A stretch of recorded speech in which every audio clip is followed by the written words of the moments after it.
Halo, saya Muhtred, fotografi edukator. Di sini saya akan membahas tentang seputar dunia fotografi dan videografi. Langsung saja tonton terus dan jangan lupa like, subscribe, and comment.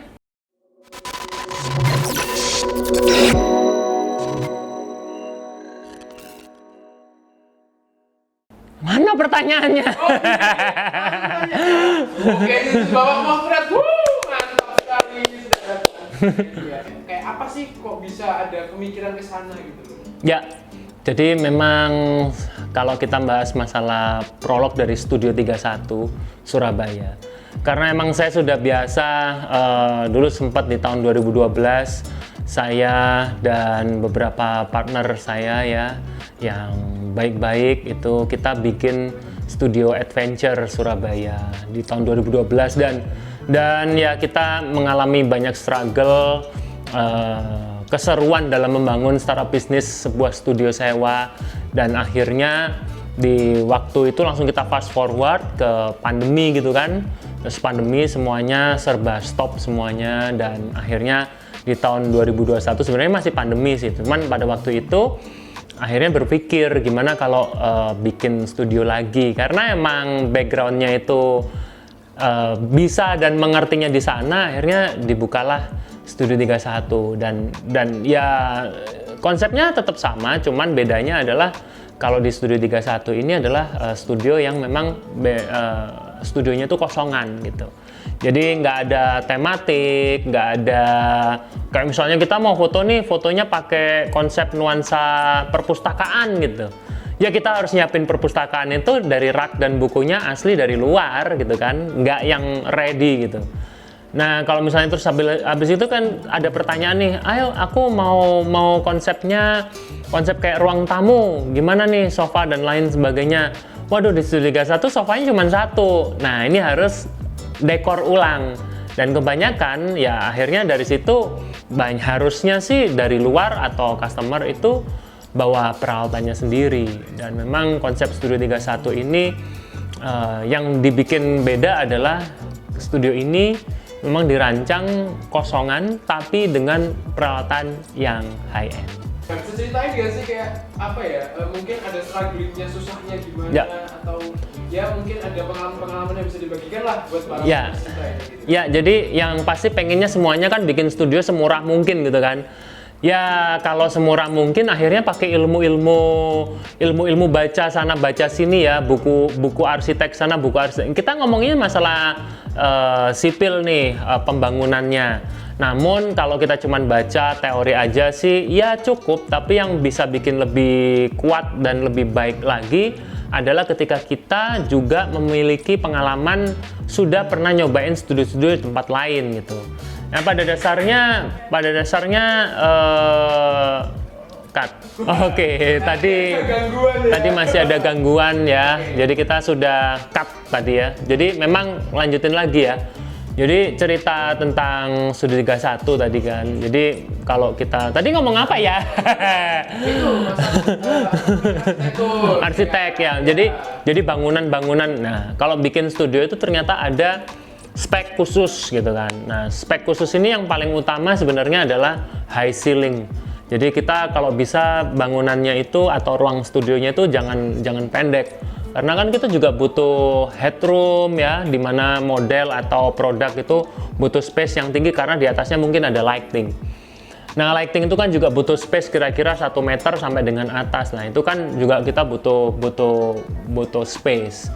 Lalu panjang gitu kan kalau kita pakai lensa tele gitu kan, dan lensa-lensa yang bukan wide gitu ya. Karena kalau kita mau memotret sesuatu yang berbentuk komersial biasanya lensanya tuh jarang yang wide gitu. Jadi otomatis pada waktu keluh kesahnya masalah tukang gitu kan. Jadi ya kita akhirnya mencari gimana caranya semurah mungkin ya, kita cari mandor tukang, kita cari-cari sendiri karena kita nggak pakai kontraktor. Nah kebetulan karena saya memahami sedikit tentang sipil, ukuran, bahan, semen atau apapun lah yang berbentuk sipil, karena ada ilmunya. Jadi kalau memang ada ilmunya ya otomatis iya. Nggak apa-apa, ada lewat. Mau kemana? Cepet. Nah ini ada sponsor nih anakku.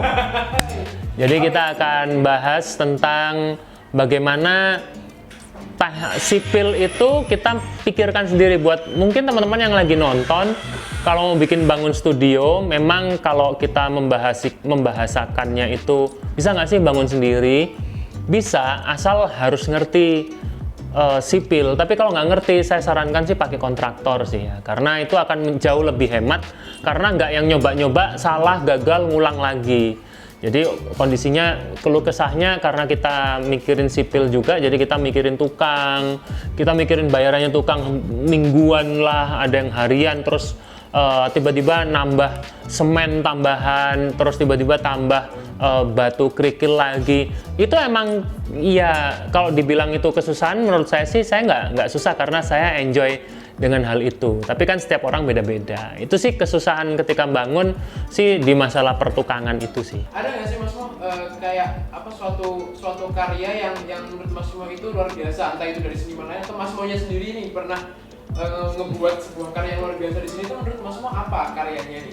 Ya, di Studio 31 banyak banget yang sampai dengan saat ini ya, kita berarti sudah hampir 2 tahun ya, kita udah setahun lebih ya, 1,5 tahun lah. Nah, 1,5 tahun perjalanan Studio 31 itu ternyata saya menemukan banyak sekali fotografer, videografer yang menyewa di tempat ini dan bikin mahakarya yang sangat luar biasa. Contoh nih, ada mahakarya videografi ini kalau nggak salah dari The People's Film ya. Mereka bikin sebuah iklan gitu kan. Nah, itu iklannya itu kerjainnya itu dari siang ya.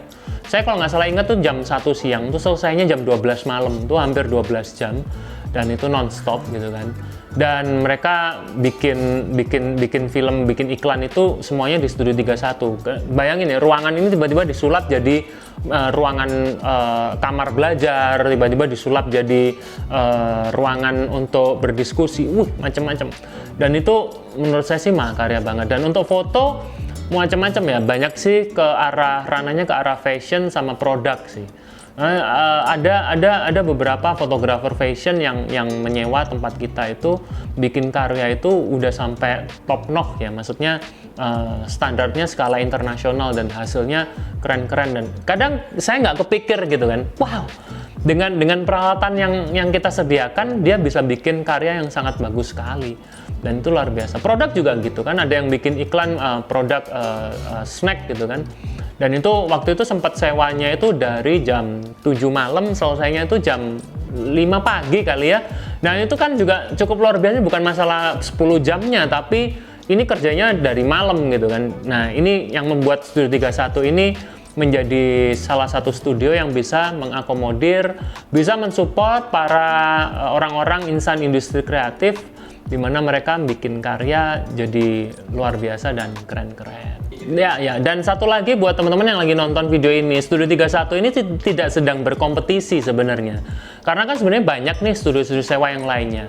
Karena saya di sini sudah membuat tempat ini tidak untuk bukan tempat untuk mencari bagaimana caranya bisa dapat cuan, karena kadang seni atau dunia seni itu nggak melulu perkara duit, tapi di dunia seni itu bagaimana cara kita bisa membuat sebuah karya. Nah, bagi yang tidak bisa atau merasakan adanya kebuntuan dengan karya-karya tersebut, kita membuka tempat untuk misalnya di teras, di ruang outdoor kita kan juga keren-keren nih, ada tenda, ada kayak settingan kayak cafe, dan itu bisa buat untuk diskusi, dan itu nggak dipungut biaya, karena kita emang pengennya tuh supaya Surabaya itu bisa ada wadah buat teman-teman di sini untuk berkarya, tidak cuman berpikir tentang bagaimana cara karya itu dijual dan dapat uang. Uang memang kita butuhkan, tapi kadang kita juga membutuhkan karya-karya yang memang tidak tersentuh dengan sisi komersil atau karya-karya yang murni kita buat untuk menjunjung tinggi ya, saya bilangnya menjunjung tinggi, atau at least ada sumbangsih dari kita para seniman visual untuk Indonesia, dan ini adalah karya-karya anak bangsa dan lahirnya dari Studio 31 Surabaya. Memang luar biasa, Bapak mau tercinta kita. Sekali. Ya, buat kalian semua yang lagi nonton di video ini, saya sebenarnya pengen memberikan insight sedikit ya, yang lagi nonton, bahwa bikin studio foto ya itu sebenarnya kalau dibilang gampang, saya bilang gampang ya. kalau ada teorinya. Dibikin bilang, gimana kalau saya mau usaha, saya fotografer, saya juga mau bikin studio foto. Ayo, jangan pernah bingung dengan kompetisi, kompetitor, nggak usah pikir itu soalnya. Karena kita pengen membuat Surabaya ini menjadi kota industri seni gitu kan. Seni fotografinya harus kuat di Surabaya. Semua mulai dari kamu sekarang. Saya sudah mulai di 2021 dan sekarang video ini dibuat di tahun 2022 bulan Desember dan mungkin ditonton di tahun 2023 dan tahun-tahun yang lainnya. Yuk mari kamu semuanya bikin studio foto yang mungkin sama atau lebih bagus. Ayo bikin supaya industri fotografi, videografi di Surabaya semakin meningkat dan marketnya semakin luas dan akhirnya semuanya bisa jadi seniman, semuanya juga bisa bekerja di ranah industri kreatif visual. Oke, nantikan video-video berikutnya saya akan mengulas atau membahas yang lebih detail lagi bagaimana cara berbisnis atau bagaimana cara memotret atau bagaimana cara-cara kita bisa bereksis ya, memiliki eksistensi dalam dunia industri kreatif. Bagi teman-teman yang punya pemikiran, insight, boleh DM saya di Instagram @mohtret atau cuman sebatas isi komen di YouTube channel saya di bawah ini. Thank you, sampai jumpa. Mantap, thank you Bapak Motret.